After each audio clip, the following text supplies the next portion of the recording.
Et Alphonse Akpaki, la gazette du Togo.com, Michel Tchadia, Ouara les vainqueurs, c'est avec eux que nous analyserons et commenterons l'actualité de ces dernières heures.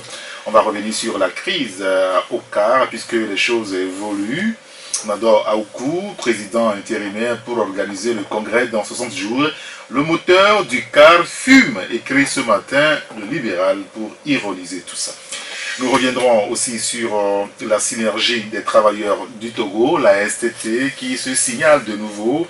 Elle a annoncé sa rentrée sociale la semaine dernière autour du thème « Ensemble pour une justice sociale effective au Togo ». Nous reviendrons sur le sujet. Et puis accessoirement, on relancera le débat sur les chefs d'État africains et la CPI. Deux pays ont déjà annoncé leur intention, le Burundi et l'Afrique du Sud. Quelle implication pour la justice en Afrique? Vous le verrez avec mes confrères en studio. Bienvenue. Michel Tchadia, le patron du journal Ouara les vainqueurs. Bonjour Michel. Bonjour Eric, bonjour à tous les auditeurs et auditrices de Taxi FM. Merci d'être là ce matin avec nous. Avec plaisir. Bonjour Idelphonse Akpaki. Bonjour Eric. Le patron de la Gazette du Togo. Merci d'être avec nous ce matin. C'est un plaisir partagé. Nous proposons des débats sur pas mal de sujets. Nous allons commencer par la crise, malheureusement, qui secoue encore le CAR. Au niveau des nouveaux tenants du parti, c'est la fin de la crise. Le confrère libéral ce matin, en ligne horizon, évoque que le moteur du CAR fume. Alors, quelle est la situation aujourd'hui, puisque le samedi dernier, il y a eu un congrès, sinon une rencontre de crise qui a demandé à ce qu'on mette à la tête du parti un comité intérimaire pour gérer tout cela. Je vous propose d'abord, avant d'aller au niveau des débats, la réaction du nouveau président, le président par intérim du comité d'action pour le renouveau CAR, Nador Aoukou. Merci de nous avoir rejoint, Marc. Bonjour. Bonjour Eric, bonjour aux auditeurs Taxi FM. Merci d'être avec nous ce matin. C'est un plaisir. Quand vous suivez la crise au niveau du CAR, surtout avec les derniers développements, est-ce que vous pouvez affirmer sans risque de vous tromper que c'est la fin de la crise? Non, moi je voudrais plutôt dire que c'est la fin du CAR lui-même, parce que vous allez au-delà. Hein. Ouais, c'est pas la fin de la crise du tout, c'est la fin du CAR. Parce qu'avec ce putsch, hein, parce que je l'appelle comme ça, institutionnalisé maintenant au sein du CAR, je pense que le parti des déshérités, comme on l'appelle, est fini pour de bon. Parce que rappelez-vous les débuts de cette crise, hein, ceux qui aujourd'hui sont en train de faire ce putsch pour dire qu'ils sont en train de mettre fin à la crise. Où est-ce qu'ils étaient quand le premier document de Maître Agboibo qui a révélé cette crise-là est sorti? Ils étaient et ils auraient dû prendre leurs responsabilités. Ils auraient dû prendre leurs responsabilités au début pour éviter même que cette crise-là ne fasse pas. Vous savez, dans les autres formations politiques, par exemple dans le parti d'Eden Kodjo, il y a eu une pétition qui circule pour faire démettre le président en exercice Francis Ekong. Il y a des problèmes au sein du parti uni, au sein des autres partis de l'opposition. Il y a des problèmes. Mais ces problèmes-là ne sortent pas sur la place publique parce que les gens estiment que quand on a des problèmes dans une famille politique, il faut tout faire pour garder ces problèmes à l'intérieur. Peut-être parce que la presse parle trop. C'est la presse qui a révélé la crise au niveau du CAR. Non. Enfin, avant que cette crise ne soit révélée, c'est Maître Agboibo, c'est lui, c'est ce document-là que la presse a révélé premièrement concernant cette crise. C'est le document de Maître Agboibo qui dit aux militants, en tout cas qui appelle les présidents fédéraux et les militants, de ne pas aller à un congrès statutaire qui normalement aurait pu mettre fin à la crise depuis jusqu'à ce que cette crise ne soit résolue. C'est là que nous, en tout cas, moi en tout cas en tant que journaliste, c'est la première fois que je prenais connaissance de la crise. Même si plus tard les différents acteurs de la crise vont révéler que la crise existait des années plus tôt, c'est ce document-là qui a fait advenir la crise sur la place publique. Et puisque c'est une formation politique avec des personnalités publiques, quand c'est mettre un document sur la place publique, nous en tant que journalistes, nous avons le devoir de nous saisir de ce document-là et d'en faire le traitement qu'il faut. Maintenant, ces gars-là qui aujourd'hui disent mettre un terme à cette crise, ils étaient où quand ce premier document-là est sorti? Pourquoi à l'époque ils n'ont pas appelé? Pourquoi à l'époque ils n'ont pas tout fait pour résoudre cette crise? Pourquoi on n'est pas allé, au lieu d'aller à ce regroupement de présidents fédéraux là, pourquoi on n'est pas allé à un congrès fédéral? pourquoi est-ce qu'on n'est pas allé à un congrès statutaire du CAR pour résoudre cette crise? Parce que c'est l'intense à même. Ce qui s'est passé là, c'était quoi? On dit un regroupement de présidents fédéraux. Mais ça se retrouve où? Dans les statuts du CAR. Il y a un problème. Ouais, bon, en tout cas, au niveau de ces fédérations ou de ces présidents de fédération, après vont refuser de donner suite à leur première interpellation. C'est ça qui a été la voie ouverte sur ce qu'on est en train de voir aujourd'hui. Michel Tchadia, est-ce que finalement c'est pas triste à la fin ce qui se passe au niveau du CAR aujourd'hui? Non, vous voyez, moi je pense que une fois encore, la leçon que je tire de cette funeste affaire au CAR, c'est que les Togolais qui se découragent de plus en plus de leur homme politique ont raison. Aujourd'hui, c'est la tendance. C'est encore une preuve supplémentaire que ce n'est pas la peine de se gesticuler, ce n'est pas la peine de donner d'énergie, ce n'est pas la peine de donner les moyens à des gens qui, un jour ou l'autre, vont vous surprendre et désagréablement. C'est ce qui se passe au CAR. Enfin encore, moi j'ai envie de dire que... Mais en même temps, excusez-moi Michel, mais le samedi, nous on était au niveau de l'hôtel La Millette où on a vu quand même des militants du CAR.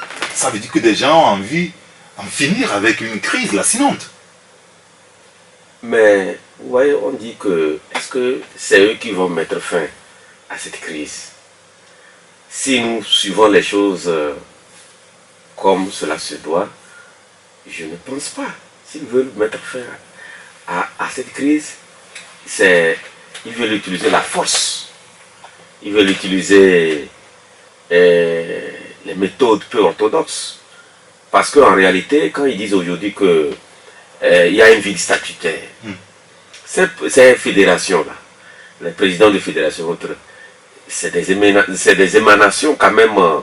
du bureau oui, du congrès de 2008. Oui, et c'est... En réalité, on ne peut pas dire que le bureau actuel est tombé dans un vide statutaire et au même moment, ces gens-là puissent s'exprimer. En quel nom ils s'expriment? Si, c'est comme on dit que quelqu'un est mort, mais que son pied bouge. Ça n'a pas de sens. Eux, ils font partie, ils tirent leur légitimité du bureau actuel. Vous savez, quand on fait un coup d'État, quand dans un pays on fait un coup d'État, on suspend la constitution, mais il y a des gens qui gouvernent quand même le pays. Mais ça c'est... Oui, là on s'entend que c'était des putschistes qui s'étaient réunis chez un ministre. Il suffirait que ceux qui là font les choses actuellement vous disent que c'est un coup d'État, là vous comprendrez mieux. Oui, si c'est un coup d'État, puisque les coups d'État ne sont pas... C'est interdit, mais c'est toléré parfois. Donc, s'ils le disent, là je suis d'accord. Mais dans le cadre normal, je ne maîtrise pas très bien les tests du cas, mais à l'analyse de la situation, ils ne sont que des purs putschistes. Et il faut les reconnaître comme tels.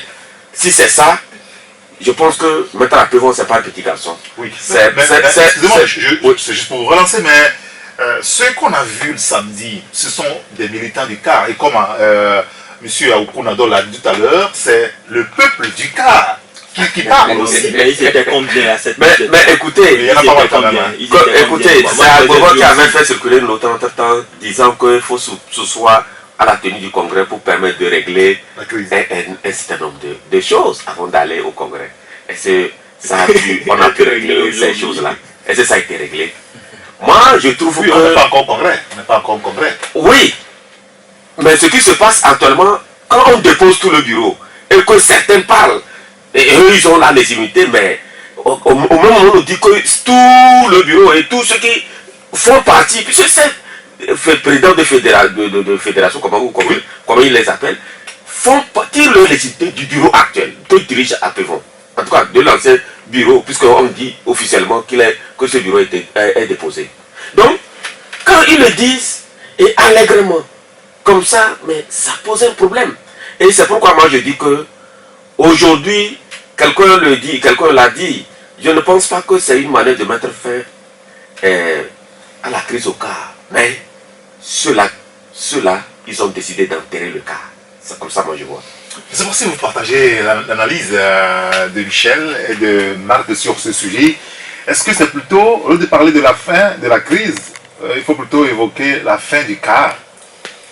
Au-delà même de tout ce qui a été dit, et donc je m'inscris tout droit dans leur raisonnement, je voudrais prendre à partie, citer, pour que les auditeurs de Taxi FM écoutent ce que Maître Aboyibo lui-même a dit le 26 février 2016, lorsqu'il concluait sa lettre qui a mis le feu aux poudres.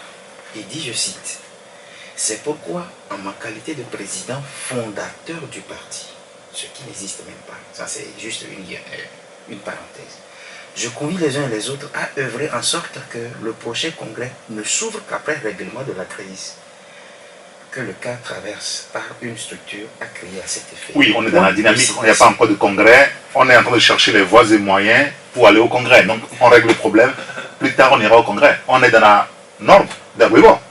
Est-ce que la crise a été réglée? Non, non, non, on est dans la norme. Non. Il faut régler le problème avant d'aller au congrès. Est-ce que le président en exercice était présent pour passer la main? Est-ce que, comme l'a dit Michel et Marc, est-ce que, jusqu'à preuve du contraire, la loi autorise cette coordination à faire ce qu'elle a fait hier ou bien avant-hier? Le samedi. Est-ce que les textes qui régissent le parti des déshérités autorisent cela? Est-ce que les propos de Maître Aboyibo ont été pris en compte? Est-ce que, lorsque vous dites que vous voulez l'alternance, vous voulez faire régner les principes de la démocratie au sommet même de l'État, et que vous-même, vous n'arrivez pas à faire prévaloir ces principes-là, est-ce que vous êtes un bon exemple? Moi, je voudrais même m'appesantir sur ce retour de Maître Aboyibo pour dire que au sein de sa formation politique, n'y a-t-il pas d'autres jeunes? Je veux parler d'abord de jeunes. Il n'y a pas de jeunes, ou bien il n'y a pas d'autres bras valides. Il n'y en a pas ceux-là qui ont la tête bien faite et bien remplie pour prendre la place, et que c'est Maître Aboyibo qui, après avoir dirigé le quart de 2008 à 2011 et ayant pris un semblant de retraite parce que tirant toujours les manettes en sourdine, veut encore revenir pour faire quoi? Il n'y en a pas. Est-ce que c'est Maître Aboyibo seul? Avoir d'ailleurs son âge. Et vous voyez, mais en même temps, dans cette affaire, au niveau du quart, il y a des choses qu'on ne comprend pas. C'est-à-dire que tout le monde cite Maître Aboyibo, alors qu'on ne le voit jamais. Oui, mais ça a été toujours... Pourquoi est-ce qu'on a eu une fixation sur l'ordre? Non, ça a été toujours... Mais attends, ça a été toujours la méthode des roublards. Ça a été toujours la méthode de ceux-là qui se disent fins politiques. Est-ce que ce n'est pas de l'injure en réalité pour les autres membres du cas? C'est-à-dire que dans le cas aujourd'hui, il n'y a que Maître Aboyibo qui réfléchit plus que tout le monde. Et donc tout ce qu'on fait ne provient que de lui. Je voudrais prendre... Est-ce que ce n'est pas fait trop d'honneur à Maître Aboyibo? Non, mais je voudrais prendre au mot M. Binafam, oui, qui disait sur une chaîne qu'à une réunion du CAR qui s'est tenue au salon de Maître Aboyibo, et il était question du remplacement de Maître Apévon par le député Jean Kissi. Oui. Pourquoi? Parce que Maître Apévon a dit que en 2010, il n'avait pas eu le soutien. Maître Aboyibo a dit qu'en 2010, il n'avait pas eu le soutien de Maître Apévon à la présidentielle. Alors, il faut le dégager. Il faut le dégager. Et je crois, d'ailleurs, pour que la presse s'en serve de cette crise-là et en parle comme vous le voulez, c'est Maître Aboyibo qui a envoyé le courrier. Le premier courrier est parti d'où? Qui l'a écrit? Qui est-ce qui a mis sur la place publique et ce qui se passe? Ce linge sale-là qui devait être lavé en famille, au sein même du cas, qu'il a mis. Bon, aujourd'hui, il y a des indiscrétions qui font état de ce que Maître Apévon aurait son propre parti politique qui va officialiser dans les jours, semaines à venir. Est-ce que eux aussi ne feraient pas mieux de dire bon, c'est fini le cas, on crée notre truc et puis c'est la fin de la crise véritablement? Allez-y, Michel, et vous donne la parole ensuite, Marc. Non, pourquoi c'est pourquoi les Français a créé leur propre parti. C'est curieusement, c'est les pro-Agboibor qui, depuis des semaines, je ne vais pas dire des mois, disent que les pro-Agboibor ont brûlé les t-shirts du cas et ils sont en train de vouloir créer leur propre. Mais les pro-Agboibor, mais ils sont là. Pourquoi on veut parler à leur place? Pourquoi? C'est un dessein que les gens le font. Mais moi je dis une chose, vous savez, depuis 2008, Maître Agboibor a la mort dans l'âme accepté que... Non, pourquoi? Il n'était pas obligé. Non, c'est avec la mort dans l'âme, puisque son attitude l'a prouvé après, il a accepté que Maître Agboibor vienne diriger le cas. Et en fait, Roula, comme il n'a jamais voulu laisser les mains libres à Pévon. Il n'était pas très loin. Ça n'est pas aussi offusqué, hein? Ouais. Bon. Non. Ça ne va pas gêner. Non, mais ça le gêne, mais tu ne sais pas. Ce que tu ne sais pas, c'est que quand ils vont au bureau du présidium, selon les informations que moi j'ai personnellement, que les pro-Agboibor, ce qu'ils disent de mettre à Pévon, mais je vous dis que ça dit qu'il faut être un homme pour accepter ce que les pro-Agboibor disent au bureau du présidium à leur réunion. Ce qu'ils disent à mettre à Pévon, c'est insupportable. Mais ce monsieur a tout enlevé les couleurs.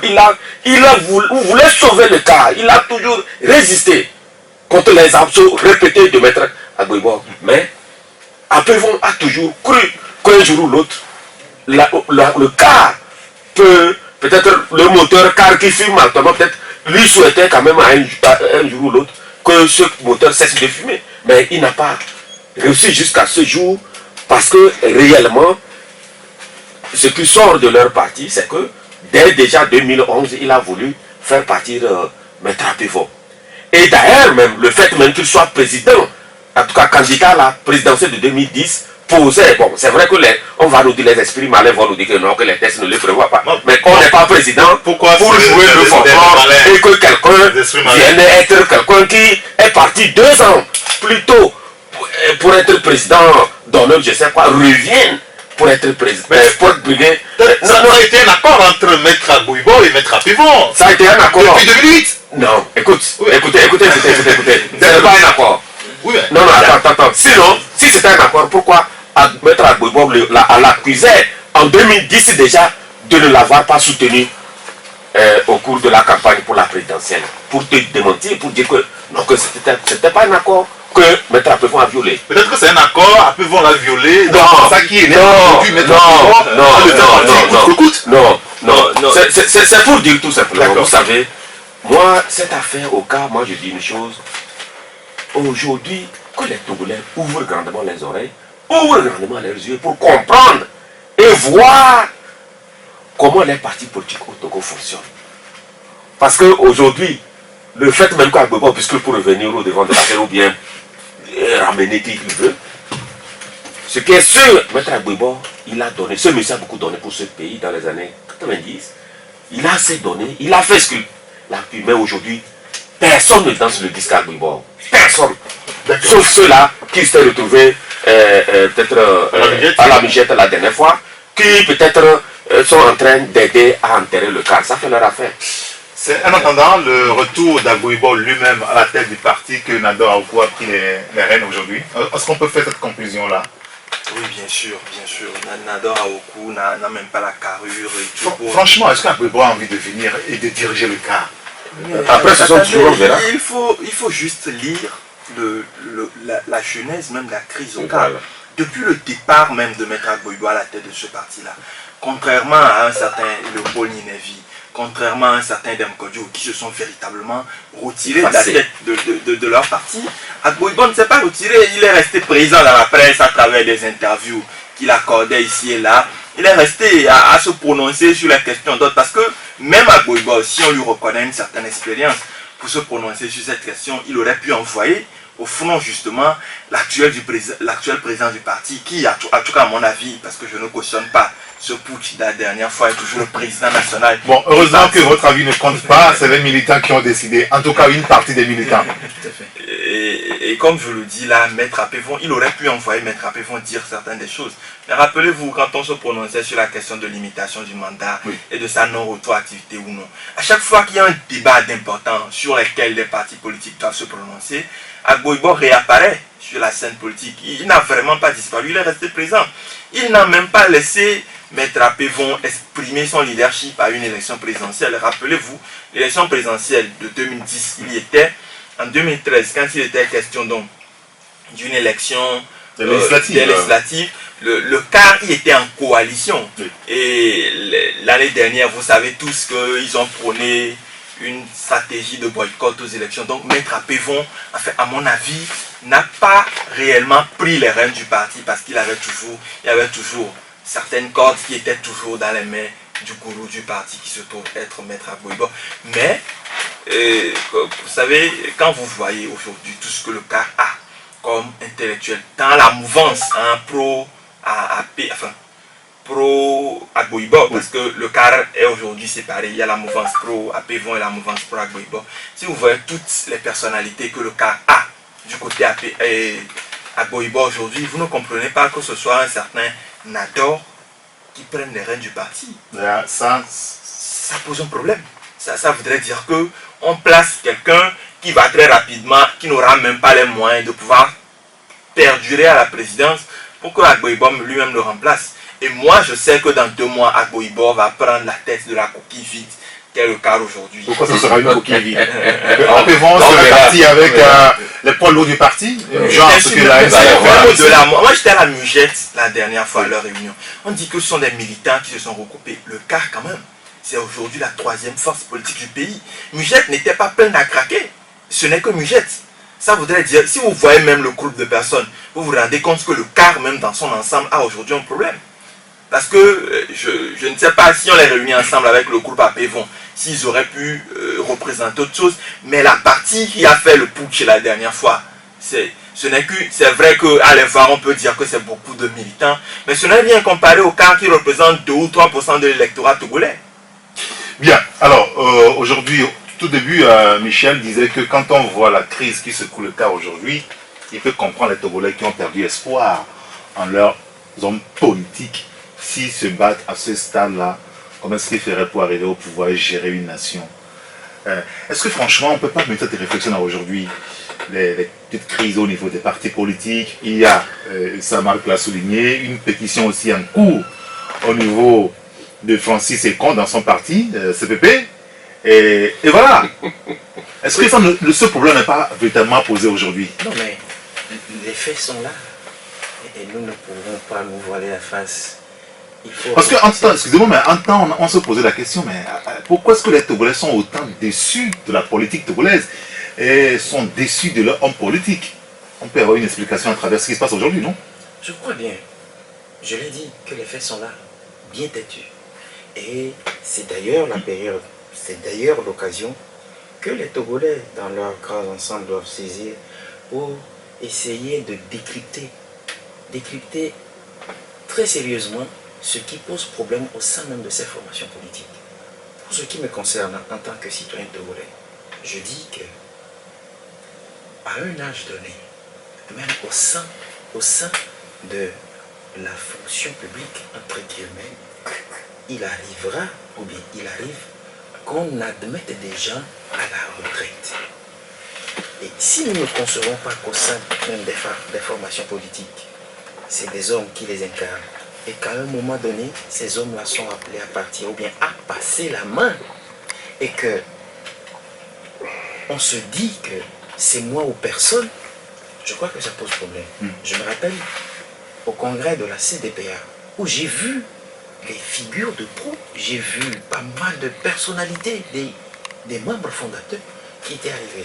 Alors, je me suis approché du professeur Minevi pour lui arracher 2 mots. Il m'a dit non, il faut aller voir Brigitte Adjamabo. C'est ça. Lui s'est complètement effacé depuis qu'il a quitté le gouvernement. C'est ce qu'il faut. Passer la main, savoir passer la main et savoir gérer les hommes. Si nous n'arrivons pas à tirer des leçons de ce qui se passe là, au cas où, au prime abord, il y a eu ce problème de bicéphalisme avec le comité directeur et le présidium. Le présidium qui supplante le comité directeur, qui a fait affaiblir le pouvoir du président national actuel, où je suis parti, mais je suis dans l'ombre. C'est ma voix qui passe au prime abord. Alors, le présidium a été pris comme l'instance qui supplantait toutes les instances du parti. Et Maître Apévon, lui aussi, il s'est laissé faire. J'ai dit sur ce plateau que Maître Apévon n'a pas eu le temps ou bien n'a pas eu le courage de tuer le père politiquement. Il devait le faire. C'est aujourd'hui le prix. Voilà. À peu près. Écoutez, nous allons marquer une petite pause, sinon une pause d'une quinzaine de minutes. Ildefonse Akpaki, Marc Boufflan et Michel Tchaga. On évoquait avant la pause la crise au niveau du CAR. Est-ce que Michel Apévon et son camp pourront s'assumer véritablement aujourd'hui encore? Ils n'ont pas de choix. Je le disais il y a de cela quelques jours sur un plateau quelque part où j'ai dit que, vous savez, dans la stratégie de combat, lorsque vous êtes encerclé, vous n'avez que minimum 3 choix. Fuir, vous rendre ou vous susciter. Dans le cas d'espèce, Agbouibor et ses amis ont fait de telle sorte que ils n'ont donné qu'une seule chance. Ils n'ont pas permis à Maître Apévon de choisir. Ils ont donné une seule chance, c'est de fuir.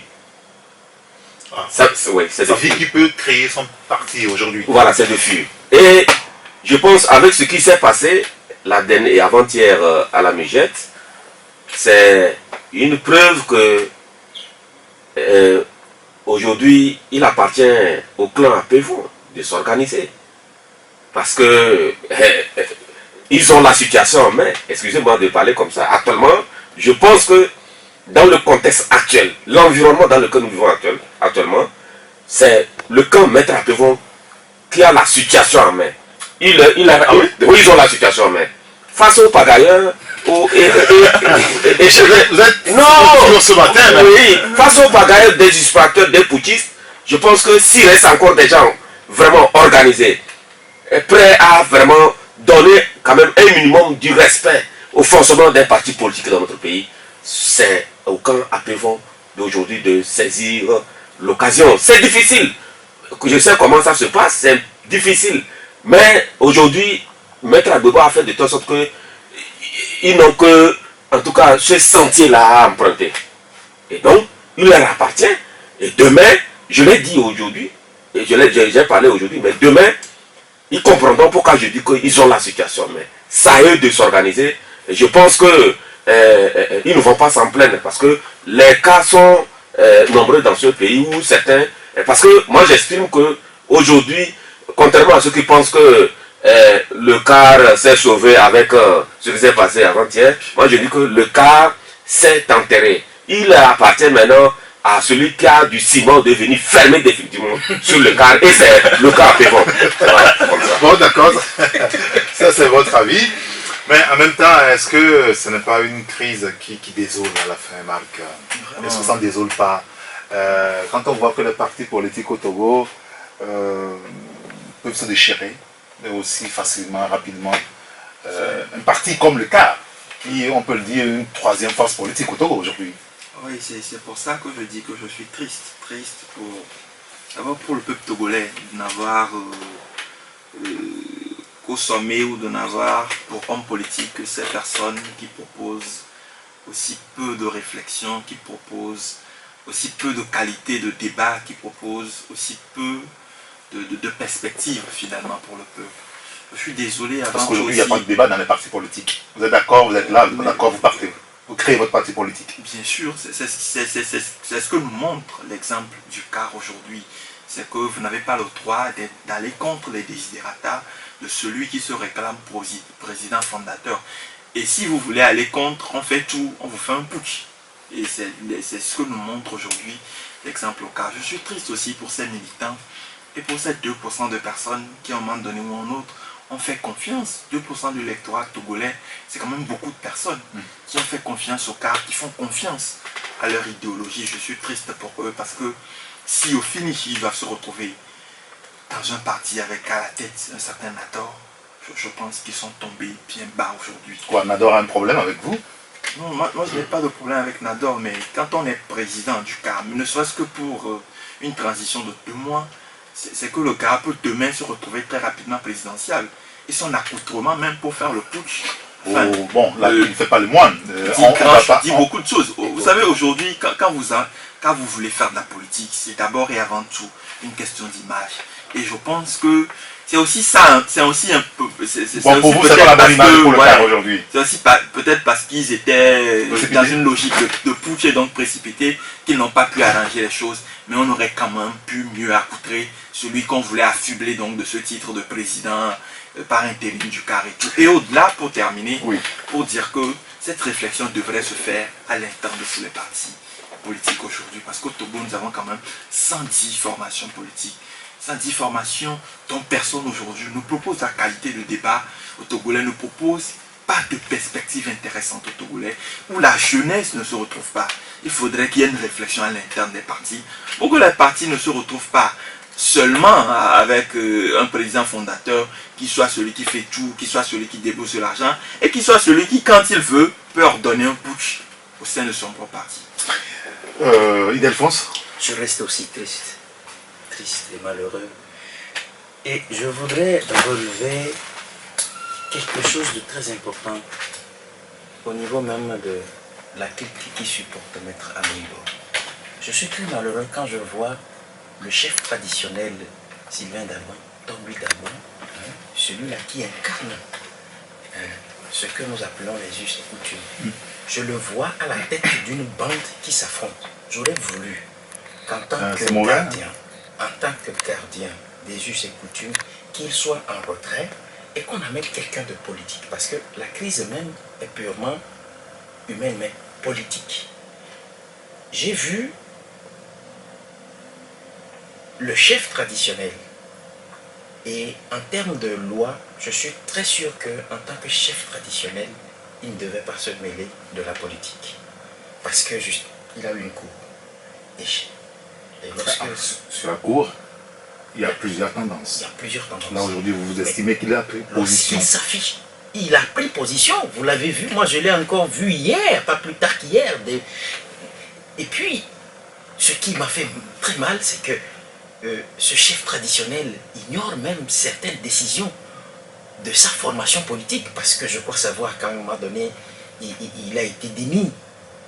Et maintenant, c'est lui qu'on envoie en tant que chef. Qu'est-ce que les chefs traditionnels veulent du Togo?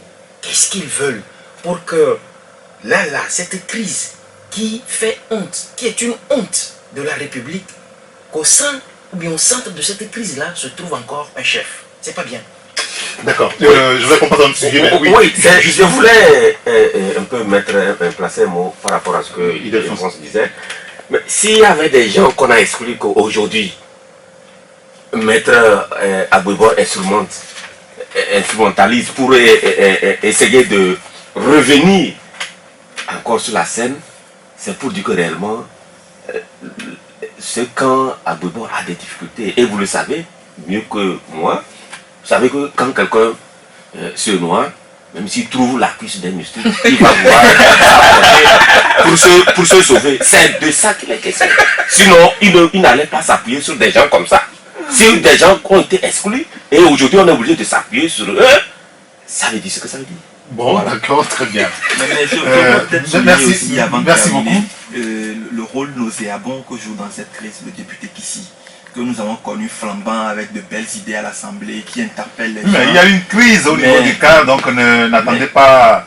Il y a une crise au niveau du CAR, mais moi j'estime quand même qu'avec une personne de son niveau d'intellectualité et tout, puisse relever le débat, puisse donner les bonnes directives, qu'ils ne soutiennent pas un putsch, parce que ce qui a été fait est un putsch. Et tous ceux qui soutiennent, on aurait été dans un état que ces personnes auraient été condamnées pour trahison. Bon, en même temps, dans un parti politique ou comme dans toute association, quand il y a crise, ben, il y a deux camps forcément. Donc aujourd'hui, on voit qu'ici, dans un camp. Est-ce qu'il faut s'en offusquer? Justement, il faut s'en offusquer parce que quand la crise atteint ce niveau-là, il y a des gens auxquels, comme l'a souligné tout à l'heure mon confrère Ildefonse, on s'attend qu'ils ne soient pas forcément dans un camp, mais qu'ils rassemblent, parce qu'on ne peut pas avoir une crise au sein du CAR et le leader charismatique du parti, Maître Agboibo, se retrouve au centre de la crise. Chankissi, le député à tout faire, connu et tout, élu du peuple, se retrouve au centre de la crise. Un chef traditionnel se retrouve également au centre, qui finalement peut tirer le débat vers le haut dans le quart. C'est pourquoi je dis que le quart est fini. Si toutes ces personnes-là prennent position aujourd'hui dans un camp, pour cette crise-là, ça veut dire que le quart n'a plus personne, le quart est fini. Bien. Monsieur, merci beaucoup. Je voudrais maintenant avoir votre réaction sur la dernière sortie de la synergie des travailleurs du Togo, c'est la semaine dernière. Une sortie autour du thème Ensemble pour une justice sociale et effective. Vous savez que la STT, je ne dirais pas comme le confrère de Libéral ce matin, que la STT était restée dans un long coma ou un long sommeil. Appelez-vous, c'est la veille du scrutin présidentiel, de peur qu'elle ne soit taxée de militer pour un parti politique. Les responsables de la STT ont décidé de surseoir à toute revendication et depuis, on n'a plus vu véritablement la STT sur le terrain. Pendant un an et demi, on voit le mouvement ressortir, dire que eh bien, la plateforme revendicative n'a pas encore été véritablement discutée. Il y a des points qui sont de nouveau soulignés, notamment la revalorisation de la valeur indiciaire, l'harmonisation de l'âge de départ à la retraite, la restructuration de l'indemnité de départ à la retraite pour le fonctionnaire actif. Comment est-ce que vous analysez ça, Michel? Non, tu dis que depuis là, on n'a pas vu la synergie sur le terrain. Si, on l'a vu. On l'a vu dans une campagne de sensibilisation par rapport aux syndiqués pour qu'ils puissent quand même prendre conscience dans le traitement, en tout cas l'accueil et le traitement des patients, parce qu'eux-mêmes se sont rendus compte que la population décriait les pratiques dans les hôpitaux et autres. Donc l'année dernière seulement, la STT était sur le terrain. Bon, je dis par rapport justement à leur plateforme revendicative. Voilà, par rapport à leur... Je pense que c'est normal, après peut-être un temps d'introspection, un temps d'observation, que la synergie revienne pour essayer de voir comment reprendre langue avec le gouvernement en vue de trouver un certain nombre de solutions aux problèmes inhérents en tout cas à la fonction publique.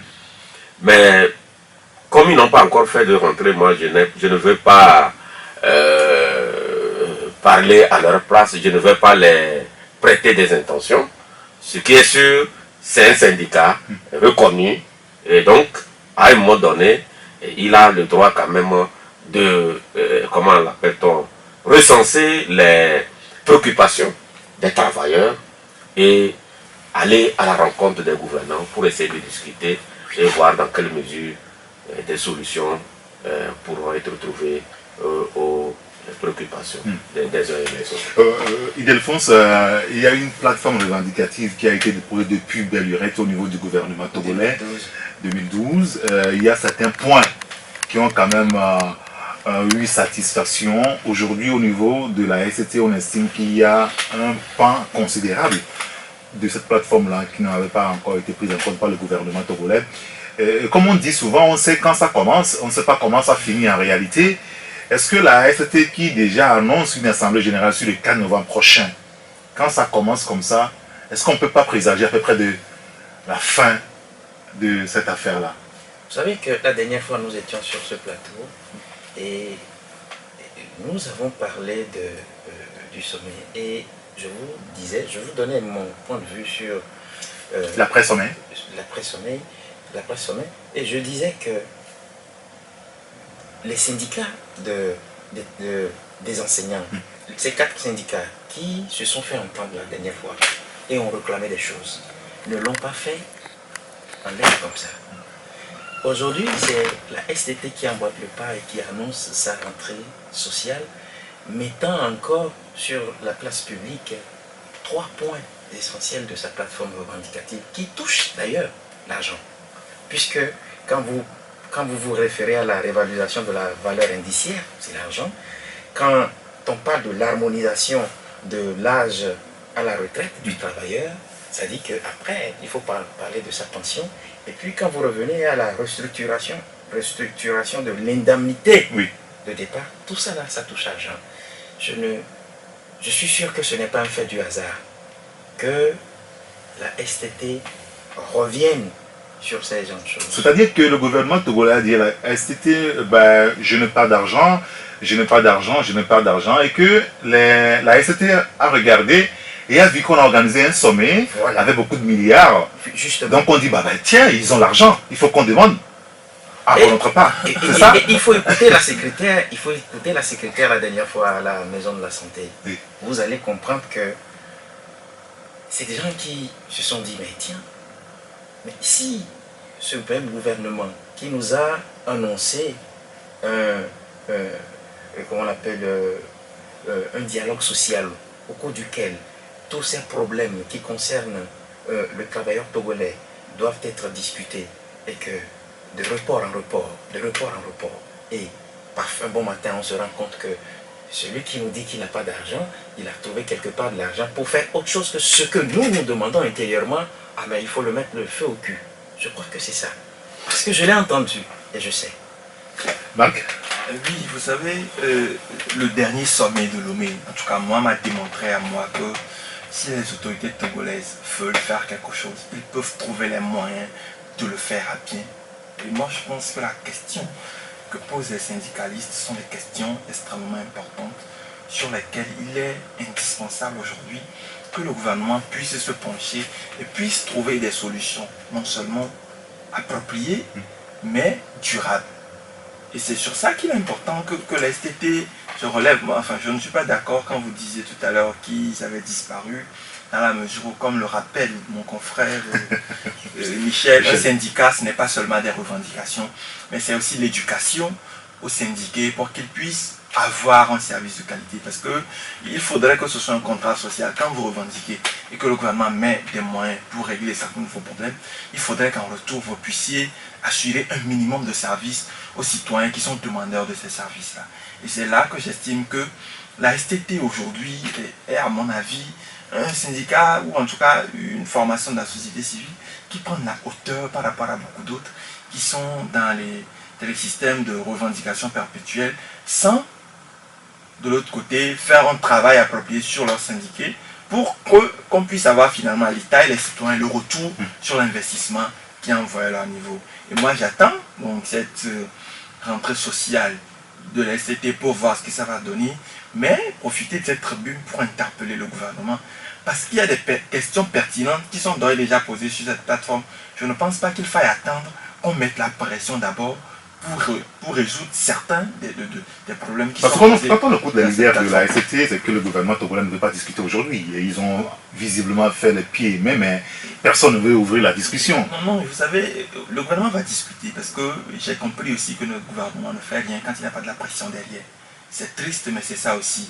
Le gouvernement ne fait rien. En tout cas, quand c'est pour organiser un sommet ou en tout cas des trucs diplomatiques, on se maille pour. Mais sur les questions sociales, il faut qu'il y ait une pression. Remarquez avec la dernière situation des enseignants avant la rentrée, c'est quand il y a une pression que le gouvernement, en tout cas, est proactif. Et donc, que la CST se réveille. Je pense que c'est... Parce que, vous savez, les revendications de la STT, ça a été un coup de bien pour la nation tout entière. Tout le monde a profité dans son compartiment de ces revendications faites par la STT.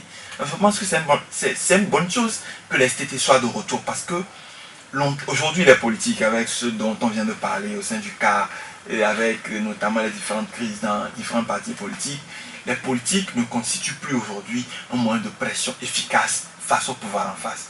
Et la STT fait bien, en tout cas en termes de pression, quand il s'agit de revendications, arrive à bien faire ces pressions-là. Il faudrait que la STT soit présente sur la scène, porte des revendications qui sont tout à fait normales pour que le gouvernement aussi puisse bouger. On doit interpeller le gouvernement aujourd'hui à rester dans la dynamique, à discuter. Oui, je pense que le dialogue ne doit être jamais rompu entre le gouvernement et les syndicats, puisque c'est dans cette dynamique que des solutions peuvent être trouvées aux nombreux problèmes.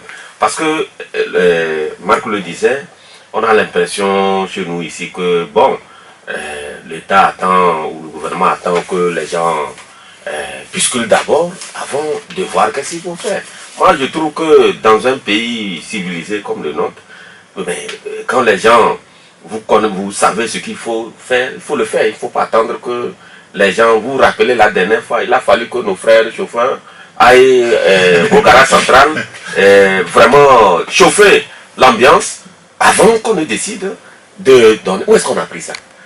Ça veut dire que c'est certains qui ont voulu juste mettre la main sur ça, et s'ils ne disent rien, bon, c'est fini. Quand on gouverne comme ça, mais il faut refuser ça. C'est pas normal. Donc, il ne faut pas qu'à chaque fois que nous voulons attendre qu'il y ait des pressions, parce que nous devons avancer. Eux-mêmes disent qu'ils nous ont le sens de l'anticipation. L'anticipation, puisque quand on nous dit qu'on nous a mis sur la voie de l'émergence, je pense que c'est par là aussi, il faut quand même qu'on soit ordonné, méthodique et autres, dans notre approche, dans notre façon de voir, de régler les problèmes, de voir les choses. C'est comme ça, moi, je fais ça. Au-delà de la plateforme revendicative de ces points-là qui sont inscrits, j'ai écouté la secrétaire dire également que, Jean, ça c'est moi qui le dis, que le mouvement a failli être décapité parce que les points Foucault ont reçu des affectations punitives. Et ça a été l'objet de discussions avec le ministre qui a promis. Alors, de rendez-vous en rendez-vous, jusqu'à aujourd'hui, les décisions sont restées telles. Donc, je suis sûr que à la rentrée sociale, en plus de ce que comporte la plateforme, si on met encore sur le tapis ce problème d'affectation punitive ajouté à l'arrestation de l'un des responsables de la STT dans le Grand Nord, je crois que ça va un tout petit peu barder. Donc, comme Marc l'a dit, comme Michel l'a dit, nous interpellons le gouvernement à mieux jouer sa partition pour qu'il n'y ait plus de remous au sein même de la société togolaise. Bien. Moi, généralement, je n'accepte pas cette façon de voir les choses par rapport à l'affectation punitive. J'ai toujours été contre cette façon. Parce que, il ne faut pas que les gens profitent parce que... Non, mais ils sont, on dit... Qu'est-ce qu'une affectation punitive? Ça dit que là où besoin sera, quand vous devez aller, non? Très bien. C'est fini. Mais qu'est-ce qu'on appelle... Moi, ce langage ne me plaît pas. Vous êtes un agent de l'État. Si aujourd'hui vous êtes à l'hôpital secondaire de Berne, c'est bien. Demain, on vous appelle au dispensaire de Kerekouka. Demain matin, vous êtes là-bas. Mais en même Il y a temps, pas- cela doit être bien réglé. Quand vous êtes leader syndical, par exemple, Donc, par rapport à ça, il faut faire extrêmement attention. ok, ça veut dire que quand vous êtes leader ou bien quand vous êtes un responsable de syndicat, ça veut dire que en tout cas l'appareil de l'État ne s'exerce pas sur vous. Si.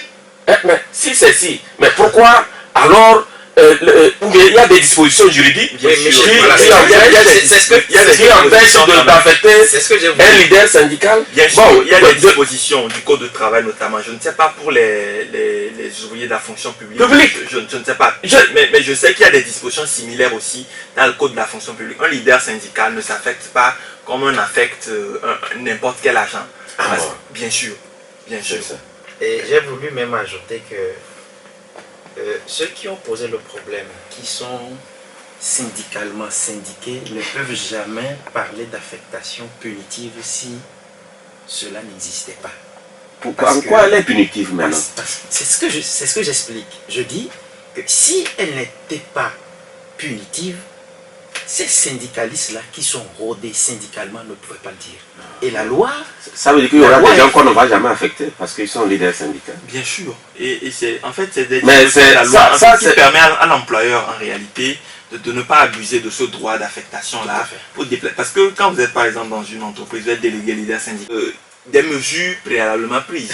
Et nous savons tous que notre État est spécialiste. Je vais vous donner un petit exemple. Allez-y. À supposer que un chirurgien est responsable d'un syndicat à Lomé et il manque un chirurgien au centre, à l'hôpital régional de Daparon par exemple. On ne peut pas l'envoyer là-bas pour sauver des gens parce qu'il est syndicaliste, il doit rester à Lomé. Non, pourquoi est-ce que vous prenez la chose de toute façon? Non, c'est un exemple. Il peut faire un saut ponctuel pour faire un truc. Bon. Oui. Ok, bon. Ça, honnêtement, je ne maîtrise pas très bien ces tests-là. Je vais aller à la recherche pour voir toutes les dispositions y afférentes. D'accord, monsieur, merci beaucoup. Juste, puisqu'on a que 5 petites minutes, là, avoir votre avis sur le FNFI, puisque le sujet est revenu dans la presse depuis plusieurs jours. Il semble que de tous ceux-là qui ont bénéficié de l'argent de l'État, de ces femmes et consorts, il y a très peu qui ont remboursé. Et maintenant, au niveau de ceux qui gèrent FNFI, on a envie d'aller un peu avec la force. Je sais pas ce que vous en pensez. J'ai caricaturé à peu près l'affaire. Je sais pas ce que vous en pensez véritablement. Vous savez, le FNFI a été victime d'un des problèmes comme on en a dans notre pays. C'est que beaucoup de leaders politiques, au lancement du FNFI, sont allés dire aux populations à la base d'aller chercher de l'argent, mais de ne pas rembourser parce que c'était de l'argent de l'État qu'on distribuait, parce que c'était de l'argent de campagne. Qui a dit ça? Des leaders politiques, oui, de l'opposition surtout, d'aller chercher cet argent-là, mais de ne pas le rembourser. Il y a plein de leaders que moi j'ai suivis dans les campagnes, et à chaque fois que les populations posent la question, parce qu'avant le FNFI avait eu une initiative NAFA qui était un tour donc, du chef de l'État. Donc beaucoup ont dit que non, c'était de l'argent de l'État, allez prendre, mais ne remboursez pas. Et comme vous savez que nos populations ont sont davantage enclins sur certaines situations à écouter des leaders de l'opposition, beaucoup ont fait comme eux. Et les gens ont pris ce crédit-là et le problème aujourd'hui c'est le remboursement. Parce que, vous savez, aujourd'hui c'est vrai qu'il y a le FNFI qui est en train de faire un travail d'information et de sensibilisation à notre public. Mais vous arrivez encore dans beaucoup de zones, les gens disent c'est de l'argent de l'État, on va prendre mais on ne rembourse pas. Et je pense que c'est ce discours-là de premières heures qui a été tenu à l'arrivée de FNFI qui est en train d'agir aujourd'hui sur les résultats de ce fonds-là. Aujourd'hui, il semble qu'il y a de sérieux problèmes puisque les gens ne remboursent pas. Et quand on voit les chiffres tels que publiés par les journaux, on se pose beaucoup de questions. Est-ce que l'État n'aura pas de problème par rapport à ça? Les microfinances à qui on a donné de l'argent pour ces populations, est-ce qu'il n'y aura pas de problème à la fin? Non, mais moi je suis scandalisé parce que... Comment ça? Ça fait déjà un mois, je crois, que la ministre a dit que tout va bien. Oui, elle a dit, mais les confrères qui ont sorti l'information se basent sur le rapport de FNFI. Donc ce qui veut dire que ce qu'elle a dit est un total déphasage avec les réalités sur le terrain, alors qu'elle est la première responsable de ce machin-là. Et maintenant, je ne vais pas abonder dans le même sens que Marc, mais je dirais que même si on dit aux populations, prenez et ne remboursez pas. Je crois qu'il y a des papiers qu'on essaie de signer avant de prendre l'argent. Oui. Vous vous engagez à signer un document et derrière... Vous ne voulez pas rembourser. Vous ne voulez pas rembourser. On va vous arrêter. Non seulement on va vous arrêter, mais je suis sûr que cela ne relève pas du civisme dont on nous parle. Et partant de là, je me pose la question de savoir, puisque je le dis, je le dirai toujours, c'est le gouvernement togolais ne devait même pas agir comme une ONG. Le gouvernement togolais, au-delà même de ce que c'est que le secteur privé, devait normalement promouvoir le secteur privé et encourager les acteurs du secteur privé à faire ce que le gouvernement est en train de faire. Mais le gouvernement veut aider la population pour les activités génératrices de revenus. Je n'en disconviens pas. Aujourd'hui, les réalités sont en déphasage avec ce que les premiers responsables disent. Bien, d'accord. Bon, puisqu'on a pris un peu par le temps, Michel, vous avez votre avis aussi sur ça? Non, le rapport dont vous parlez, moi je n'ai pas connaissance de ce rapport. D'accord. Qui dit que les gens ne remboursent pas, parce qu'il n'y a pas très longtemps, je pense que c'est la ministre du gouvernement, la base elle-même, à qui on a accordé une interview, et elle a félicité les Togolais pour leur sens de patriotisme et qui fait que les gens qui ont prêté de l'argent font un effort pour rembourser. S'il y a vraiment un ou deux quelque part qui n'ont pas encore remboursé, ça ne doit pas faire l'objet de boucan. Oui, ça ne doit pas faire l'objet de boucan. Sinon, mais je suis surpris par ce rapport. Oui, par ce rapport, je ne sais pas où. Moi, personnellement, le rapport sur lequel se fonde Les confrères, moi, je ne le connais pas. Et je ne peux pas m'aventurer sur ce que je ne connais pas. D'accord, moi, ça m'avantage, tu seras l'antenne avant l'heure. Merci beaucoup, Michel. Merci beaucoup, Michel Tchadia. Je rappelle juste que c'est vous le patron du journal Ouara les vainqueurs dans les kiosques tous les jeudis. Merci Delphonse Akwaki, la Gazette du Togo, et notre jeune frère Marc Aboflan, elitedafrique.com. Merci à vous. On se retrouve demain pour une nouvelle aventure sur la radio. D'ici là, portez-vous bien. Appelez-moi Erigator. Jack Prosper a assuré la réalisation. À très bientôt. Au revoir.